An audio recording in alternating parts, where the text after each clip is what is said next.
Good morning students, स्वागत है आपका एक बार फिर से हिंदी की क्लास में। मैं मनोज खंडेलवाल आप सभी का तहे दिल से हार्दिक अभिनंदन करता हूं और उम्मीद करता हूं कि इस कोविड-19 के दौर में स्वस्थ रह कर के आप वीडियो का आनंद ले रहे होंगे। आज नवरात्रि स्थापना है, माँ की कृपा आप पर सदैव बनी रहे। उम्मीद करता हूं कि आप सभी माँ की कृपा से स्वस्थ रह कर के अपनी जीवन में प्रोग्रेस करोगे, प्रगति करोगे। माँ का आशीर्वाद आप पर हमेशा बना रहे।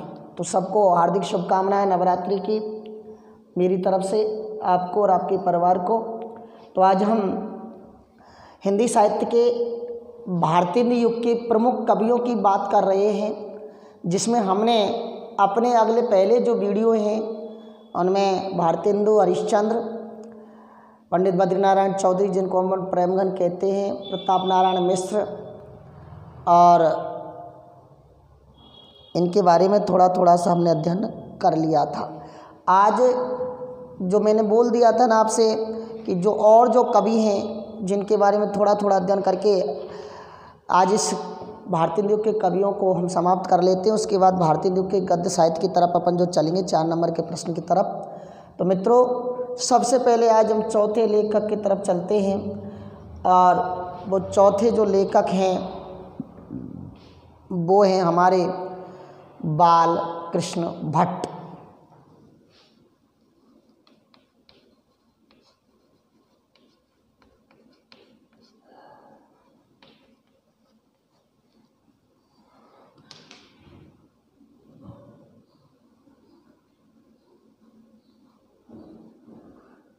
बाल कृष्ण भट्ट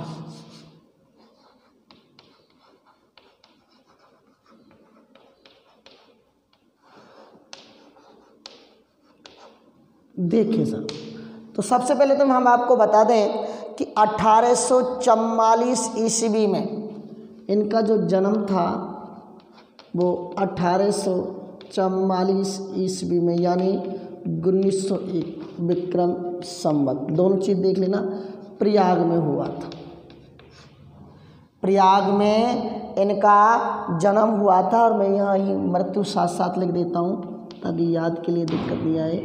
1914 ईस्वी। अब अपन संवत बढ़ाना है तो इसमें 57 जोड़ देंगे।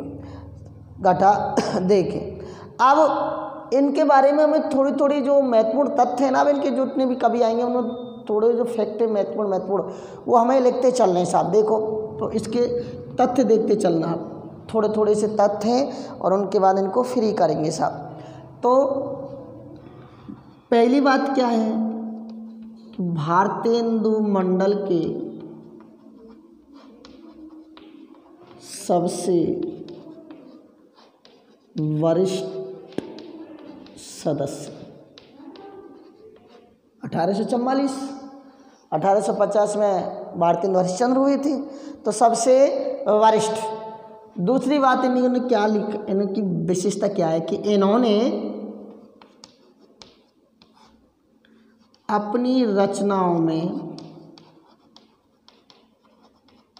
इन्होंने जो रचना लिखी थी ना, उन रचनाओं में मुहावरेदार भाषा का प्रयोग किया।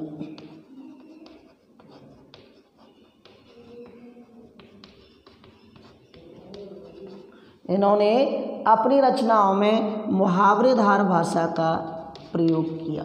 दो बात हो गई कि भारतेंदु मंडल के सबसे वरिष्ठ सदस्य थे, इन्होंने अपनी रचनाओं में मुहावरेदार भाषा का प्रयोग किया और इन्होंने बहुत बड़ी बात लिखी थी साहित्य के बारे में। और इनकी लाइन, ये जो लाइन इनके ऊपर फिट हो गई बिल्कुल। इन्होंने साहित्य को, बड़ी इंपॉर्टेंट लाइन है, पेपरों में काफ़ी बार ये लाइन पूछ ली गई है। इन्होंने साहित्य को जन समूह के हृदय का विकास कहा। जन समूह के हृदय का विकास कहा। जन समूह के हृदय का विकास। इन्होंने साहित्य को जन समूह के हृदय का विकास कहा। इन्होंने साहित्य को जन समूह के हृदय का विकास कहा। बहुत इंपॉर्टेंट लाइन है मित्रों। ये याद आगे तक आपको याद रखनी है लाइन। इनका जन्म प्रयाग में हुआ था, तो प्रयाग से 2-3 शब्द, ये 2-3 बातें याद निकल करके आ रही हैं, वो फैक्ट है और वो सारी लाइनें हमें आप लिखनी है मित्रों, प्रयाग से संबंधित। क्योंकि प्रयाग में एक कायस्थ पाठशाला कॉलेज था, कायस्थ पाठशाला कॉलेज, कायस्थ पाठशाला कॉलेज प्रयाग में, कहाँ है? प्रयाग में ही, प्रयाग में संस्कृत के अध्यापक रहे। संस्कृत के क्या रहे? ये अध्यापक रहे। और एक बात और थी कि संवत 1933 में, संवत 1933 में प्रयाग में ही इन्होंने हिंदी वर्धनी सभा की स्थापना की। तो हिंदी और संस्कृत के मर्मज्ञ विद्वान थे, सभा की स्थापना की, हिंदी वर्धनी सभा की इन्होंने स्थापना की। इन्होंने 2 पत्र पत्रिकाओं, विषय और भी केवल, लेकिन प्रमुखतः 2 ही थी पत्र पत्रिकाएं की। 2 पत्र पत्रिकाओं का इन्होंने संपादन किया। कौन कौन से देखना? पहला है हिंदी प्रदीप, बहुत फेमस था मित्रों, हिंदी प्रदीप पत्रिका का संपादन किया। और दूसरी थी प्रेम पुंज, 1877 की बात है। 2 पत्र पत्रिकाओं का संपादन, हिंदी प्रदीप और प्रेम पुंज। अब इनकी अपन कृतियों की बात कर लेते हैं मित्रों। क्या क्या कृतियों में इन्होंने? निबंध भी लिखे, कृतियों में इन्होंने उपन्यास भी लिखे, मौलिक उपन्यास नाटक भी लिखे। तो सबसे पहले इनकी हम निबंधों की बात करते हैं। निबंधों में इनका प्रमुखता से हाथ चलता था। तो सबसे पहले अपन देखें, एक निबंध था जिसका नाम था साहित्य सुमन। कौन सा था? साहित्य सुमन। और दूसरा है भट्ट निबंधमाला। कौन सा? भट्ट निबंधमाला। भट्ट निबंधमाला। और एक है आत्मनिर्भरता। ये इनको और भी निबंध लिखे थे, लेकिन फेमस अधिकतर इनके बारे में प्रश्न आता है, आत्मनिर्भरता। ये निबंध है इनके। उसके बाद अपन उपन्यास की बात करें इनके,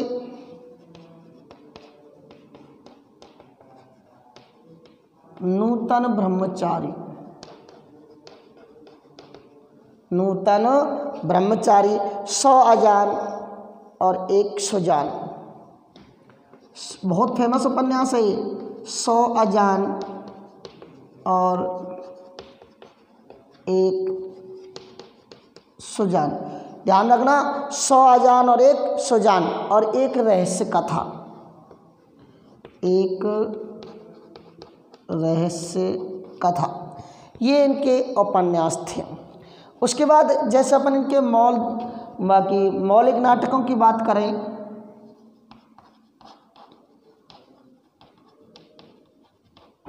देखिए इनके मौलिक नाटक, दमयंती स्वयंवर,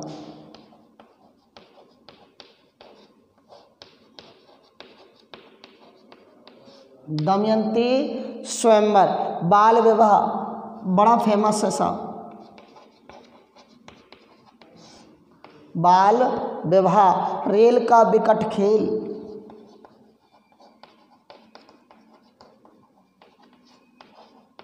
और 1 चंद्रसेन।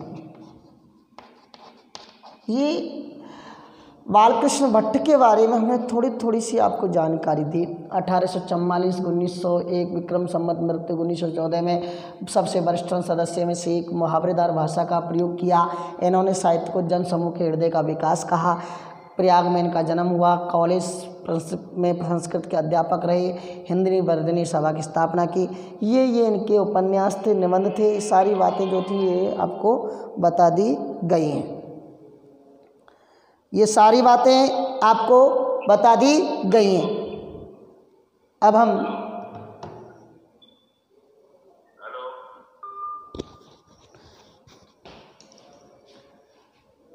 आगे चलते हैं सब।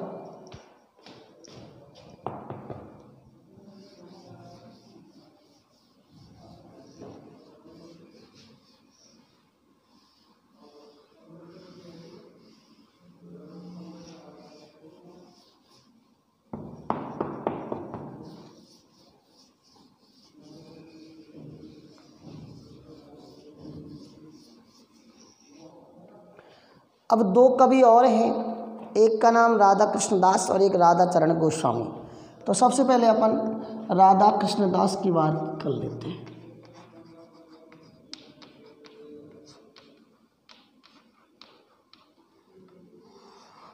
राधा कृष्णदास की बात कर लेते हैं। तो राधा कृष्णदास का जो जन्म था 1865 ईस्वी में हुआ था। कब हुआ था? 1865 ईस्वी में। और 1907 में इनकी क्या हो गई थी? मृत्यु।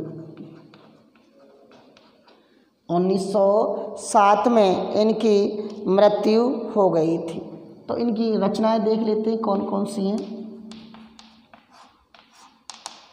इनकी रचनाएं देख लेते हैं साहब कौन कौन सी हैं। भारत 12 मासा, ध्यान रखना इस रचना का।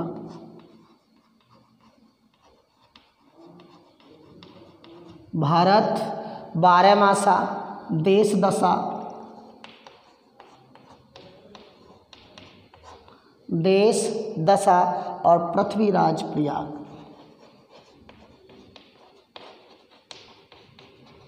ये इनकी कुछ फेमस रचनाएं थी। और इनके बारे में एक बात बड़ा फेमस है साहब, और वो आपको याद रखनी है।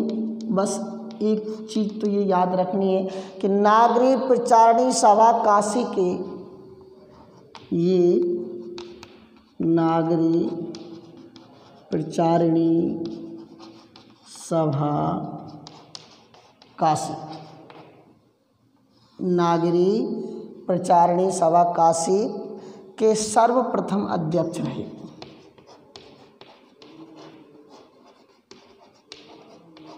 ये कुछ बातें इनके बारे में हमने पढ़ी। 1865 1907 ईस्वी में इनका निधन। रचनाएं भारत 12 मासा, देश दशा, पृथ्वीराज प्रमाण। यह हमने राधा चरण दास, रामकृष्ण दास के बारे में पढ़ी। उसके बाद राधा कृष्ण दास के बारे में मैं ये कहूँ कि इनकी कविताओं में भक्ति, श्रृंगार और समकालीन राजनीतिक सामाजिक चेतनाओं को विशेष स्थान प्राप्त हुआ है। नाटक भी लिखे, उपन्यास लिखे और आलोचनाओं के क्षेत्र में साहित्य रचना इन्होंने की। अब बात करते हैं राधा चरण गोस्वामी। अगला है राधा चरण गोस्वामी। ध्यान रखना, वो राधा कृष्ण दास है, ये राधा चरण गोस्वामी है। 1858 जन्म देखते हैं इनका। 1858 ईस्वी में हुआ था। कब हुआ था? 1858 ईस्वी में। और 1935 में इनकी मृत्यु हो गई थी। 1935 ईस्वी में इनकी मृत्यु हो गई थी मित्रों। इनकी रचनाएं देख लेते हैं। एक रचना बड़ी फेमस है और वो है नवभक्तमाल। नवभक्तमाल। दूसरी है दामिनी दूतिका।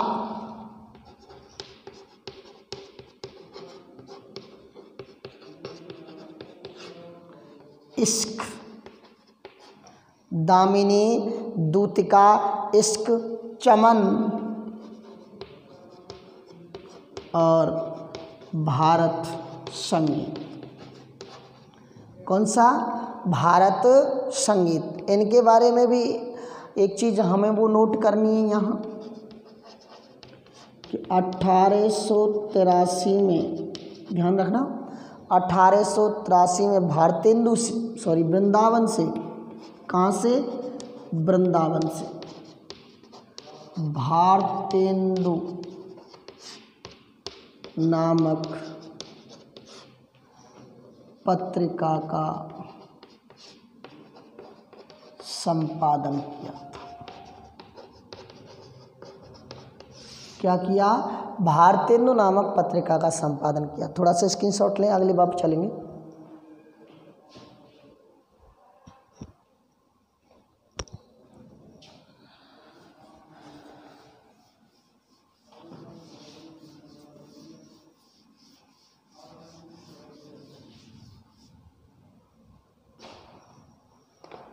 अब अपन चलते हैं अंबिका दत्त व्यास।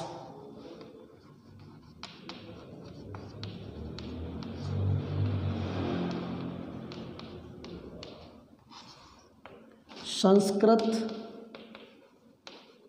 और हिंदी के मर्मज्ञ विद्वान थे। संस्कृत और हिंदी के मर्मज्ञ विद्वान थे।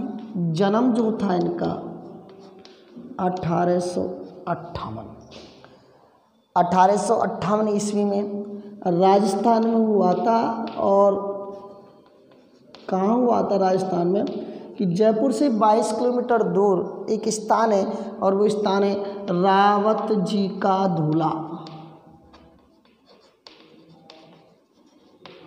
रावत जी का धूला नामक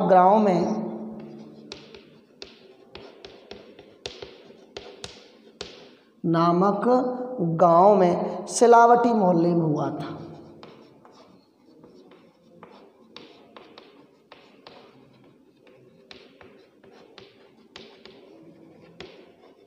सिलावटी मोहल्ले में हुआ था।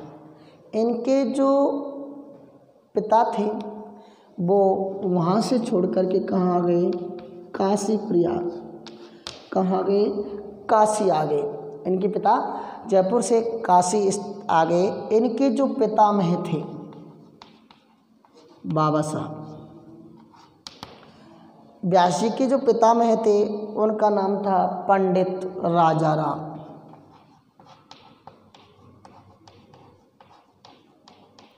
थोड़ी सी इनकी जीवनी बता रहा हूँ, इंपॉर्टेंट है इसलिए। पंडित राजाराम, इनके पिता का नाम था दुर्गा दत्त व्यास। क्या नाम था? दुर्गा दत्त व्यास। चाचा का नाम था देवी दत्त। उस समय क्या कि बाल विवाह प्रचलन में था, इसलिए 13 वर्ष की आयु में इनका विवाह हो गया। 13 वर्ष की आयु में इनका विवाह हो गया। मित्रों, जब 11 वर्ष के थे तो माताजी, और जब 17 वर्ष के थे तो इनके पिताजी का निधन हो गया। परिणाम स्वरूप बचपन में ही गृहस्थी का पूरा भार व्यास जी के ऊपर आ पड़ा। इनका एक पुत्र भी था, जिस पुत्र का नाम था पंडित राधा कुमार व्यास। पुत्र का नाम क्या था? पंडित राधा कुमार व्यास।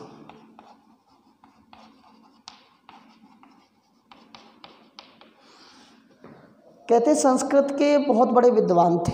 अब इनकी थोड़ी सी अपन रचना देख लेते हैं अंबिका दत्त व्यास की। पावस पचासा बड़ी फेमस रचना है मित्रों।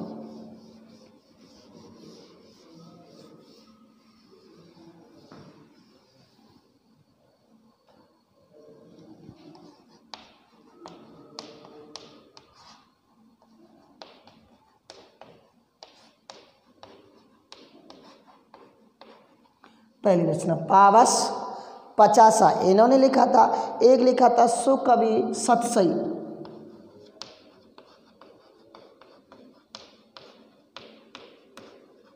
सुकवि सत से इन्हीं की रचना थी। और एक रचना थी इनकी होरी, होरी, बड़ी फेमस इन्होंने की 3-4 रचनाएं इन्होंने लिखी थी जो 1886, 1887 और 1891 में लिखी गई थी। ये कवि हमने आपको बताए थे। तो इस युग के जो अन्य और कवि थे उनके मैं नाम आपको लिख देता हूँ, और उनके बारे में तो और ज़्यादा अपन क्या बताएं। एक जगमोहन सिंह जो थे ठाकुर, अन्य कवियों में देखें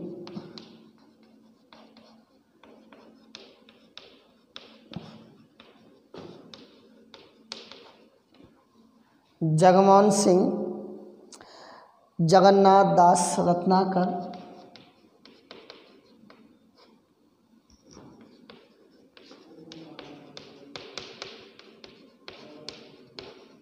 जगन्नाथ दास रत्नाकर, मैं ये कहूँ रामकृष्ण वर्मा,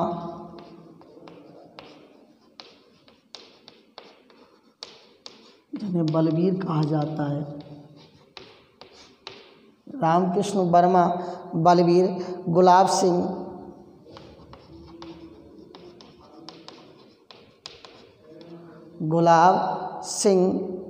और गोविंद गिला भाई, यमे को दिवाकर भट्ट